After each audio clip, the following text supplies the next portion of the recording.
자, 어제 요거 문제 같이 풀었던 거 기억나시나요? 전사를 하나 만들어주고요.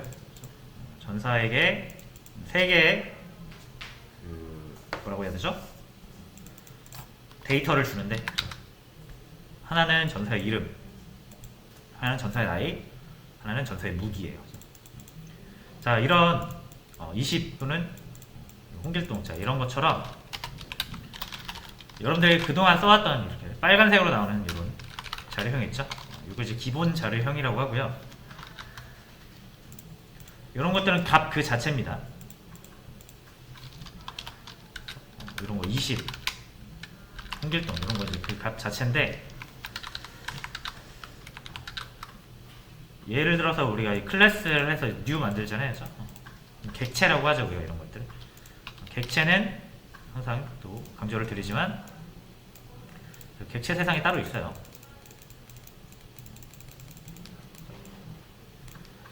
그래서 객체가 만들어지는 곳은 따로 있고, 객체를 우리가 직접 다룰 수는 없고요. 객체 리모컨이 이렇게 싹 넘어오는 거라 그랬죠. 자, 그래서 뭐 전사가 무기의 리모컨을 가지고 있다 이러면 조금 우리가 받아들이기 좀 이상하긴 하지만, 그래도 무기 자체를 갖고 있다고 우리가 계속 이해를 하면은 나중에 문제가 생길 수 있기 때문에 이거는 우리가 자바의 어떤 작동 방식이라고 인정하고 이렇게 이해를 인정을 해야 될 것 같아요. 전사는 자신이 이제 공격을 하려면 이쪽이 이상하긴 하지만 무기 리모컨을 딱 눌러서 무기를 조정하는 거예요. 자기가 가지고 있는 무기를. 자, 그래서 어쨌든 전사한테 뭐 자신의 상태를 나타낼 수 있는 2가지 정보랑 또 하나 리모컨 하나 주는 거죠. 전사한테 리모컨을 가질 수 있는 리모컨 저장 변수를 하나 줘가지고 그 변수에다가 칼 리모컨 또는 활 리모컨을 이렇게 넣어주는 거죠. 전사가 활 리모컨을 가지고 있으면 활 가지고 조정을 할 수가 있고, 칼을 가지고 있으면 칼 리모컨으로 조정을 할 수 있겠죠. 그래서 우리는 이렇게 리모컨을 딱 넣어준다라는 느낌으로 하시면 되고, 그래서 이제 전사는 인트와 스트링 그리고 무기라는 무기 리모컨을 가질 수 있는 변수를 하나 이렇게 마련을 해 놓은 거죠. 이게 변수라는 사실을 항상 기억을 하셔야 됩니다. 변수예요, 변수. 상자, 뭔가 저장할 수 있는 상자. 자, 그래서 뭐 이런 식으로 자신이 가지고 있는 다른 객체 리모컨을 이용해서 뭐랄까 2 객체가 이제 상호작용하면서 공격이라는 하나의 기능을 수행하고 있는 거죠. 자, 그때 이제 뭐 칼로 또는 활로 모두 다 이 무기라는 모습으로 바꿀 수 있어야 되니까 활을 무기로 볼 수 있어야 되고 칼을 무기로 볼 수 있어야 되죠. 그 말은 활이 무기 역할, 칼이 무기 역할을 할 수 있어야 된다는 얘기인데, 이것을 그죠? 활이 무기 역할을 할 수 있고 칼이 무기 역할을 할 수 있는 것을 보장하려면, 100% 보장하려면 상속밖에 없다. 상속을 하게 되면 칼은 무기가 가지고 있는 모든 기능을 내려받으니까 칼이 무기 역할을 못할 수가 없죠. 절대로. 무기 그 자체잖아요, 칼은. 그죠? 거기에다 추가적으로 얹은 것 뿐이니까. 그래서 요거를 우리가 다형성이다. 객체가 다양한 모습을 바꾼다 해서 다형성 이렇게 불렀고요. 자, 다양성에서 중요한 것 중에 하나가, 자, 그래서 우리는 어떤 객체들을 다양한 모습으로 볼 건데, 그래도 우리가 고양이를 동물로 본다고 해서 고양이 모습이 바뀌진 않아요.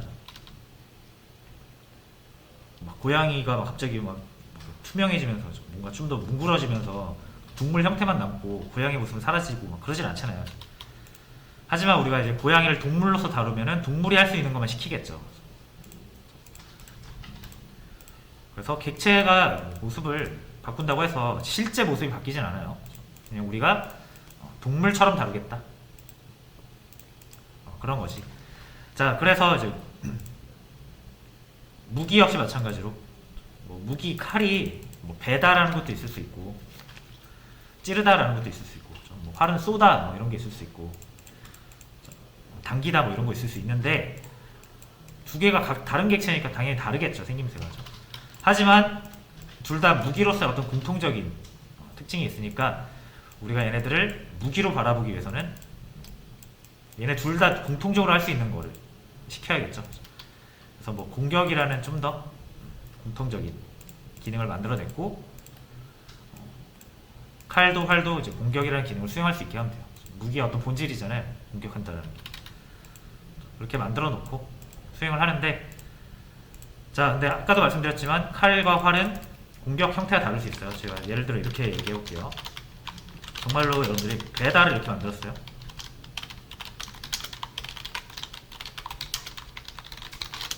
칼은 배는 거죠, 그죠? 그죠? 공격 형태는 칼로 됩니다.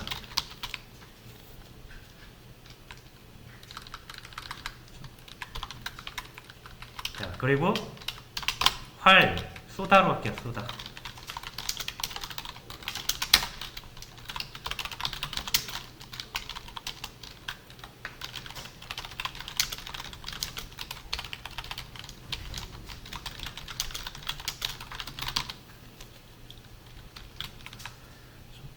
뭐 어쨌든 우리가 뭐 막 생각을 하면 칼은 배다, 활은 쏘다 이렇게 바로 생각을 할 수가 있잖아요.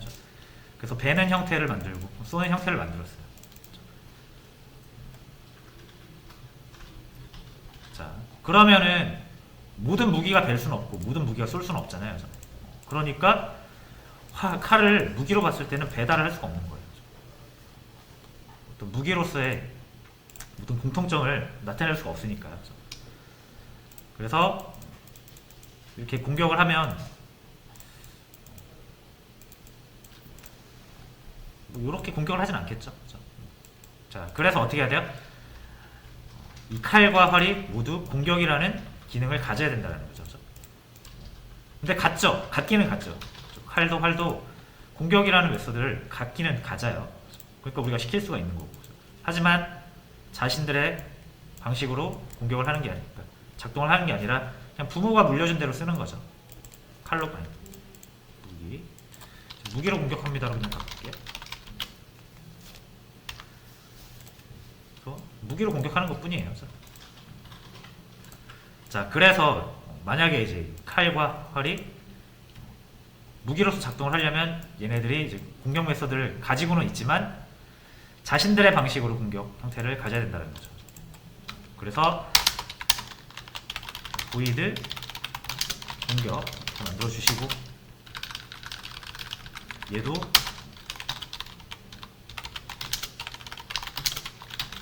만들어 주시고, 어떻게 해야 되는 거예요? 자신이 원래 가지고 있는 기능을 한 번 더 이렇게 추상화해가지고 공격이라는 메서드, 부모가 물려준 거죠. 우리가 무기로 봤을 때도 수행할 수 있는 메서드로 만드는 거예요. 그럼 이거를 뭐 이렇게 다시 구현을 해도 되지만, 미리 완성되어 있는 기능이 있다라고 하면, 뭐야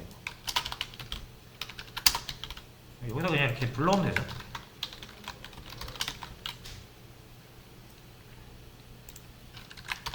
여기는 쏘다. 자, 어떤 의미인지 아시겠죠? 자, 그래서 우리가 어떤 무기를, 활이든 칼이든 무기로 봤을 때는 이 공격이라는 메소드만 우리가 실행을 시켜줘야 돼요. 모든 무기가 뭐 쏠 수 있고 벨 수 있고 그런 건 아니니까 공통적인 어떤 공격이라는 공통점으로 만들어낸 다음에 각자의 이제 기능을 공격을 할 때 수행하라고 하면 돼요. 우리가 어떤 그 메서드를 실행하는 그 방법은, 규격은 통일을 하고, 그 내부의 기능은 각자의 방식으로 공격을 할 수 있도록 해주는 거죠. 그래서 이거를 재정의, 오버라이딩 이렇게 부르고, 그럼 칼과 활은 공격이라는 메서드를 두 개 가지고 있는 거예요. 부모가 물려준 거, 그리고 자신이 만든 거. 그리고 객체는 뭘 우선해서 사용한다? 자신이 만든 걸 우선해서 사용한다. 이런 내용이었어요. 실행을 해보면 이제 각자의 형태로 잘 공격을 하죠. 그래서 이 부모가 가지고 있는 메서드와 자식이 가지고 있는 메서드가 서로 연결이 돼야 되기 때문에 반드시 이 이름과 형태가 같아야 됩니다. 이 내용 말고 이 껍데기는 무조건 같아야 돼요. 내용은 달라도 돼요. 하지만 껍데기는 같아야 됩니다. 그래야 오버라이딩이 적용이 되니까.